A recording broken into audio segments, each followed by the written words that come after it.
இந்த ஐஃபோன் நான் யூஸ் பண்ணவே இல்லை. 100% சார்ஜர் போட்டு தான் அமைதியாக வச்சேன்.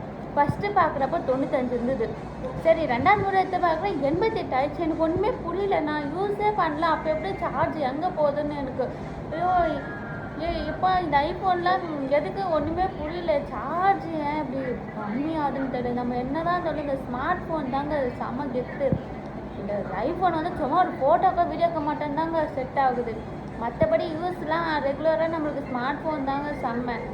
இன்னும் தெரியல இது எங்கே தான் சார்ஜ் எங்கே தான் போகுதுன்னு ஒன்றுமே மாதமாக அப்படியே மறைஞ்சி போகுது இந்த ஐஃபோனில் சார்ஜர். நம்மளுக்கு வீடியோவுக்கு ஃபோட்டோக்கு மட்டும் இந்த ஐஃபோனை தனியாக வச்சுட்டு நம்ம நார்மலாக யூஸ் பண்ணுறதுக்கு நம்ம எப்பவும் போல் ஸ்மார்ட் ஃபோன் தான் யூஸ் பண்ணணும் போல். அதுதான் நான் யூஸ் பண்ணிகிட்ருக்கேன். வீடியோ அண்ட் ஃபோட்டோக்கு மட்டும் இந்த ஐஃபோனை தனியாக எடுத்து வச்சுட்டேன். நான் யூஸ் பண்ணுறது ஸ்மார்ட் ஃபோன் தாங்க. நமக்கு என்ன தான் இந்த ஸ்மார்ட் ஃபோன் தாங்க சந்தோஷமாக இருக்குது யூஸ் பண்ணுறப்போ. இந்த ஐஃபோனில் வந்து நமக்கு எதுவுமே செட் ஆகலை. நம்ம ஒன்றுமே புரிய மாட்டேங்குதுல. அதெல்லாம் எப்படி தான் எனக்கு ஒன்றும் புரியலை. இந்த ஐஃபோனை வச்சுக்கிட்டு எதுவுமே பண்ணவே முடியல. நம்ம இது ஸ்மார்ட் ஃபோனை இருந்தால் வச்சுக்கல நம்ம வச்சுட்டு அப்படி என்னென்னமோ பண்ணலாம்.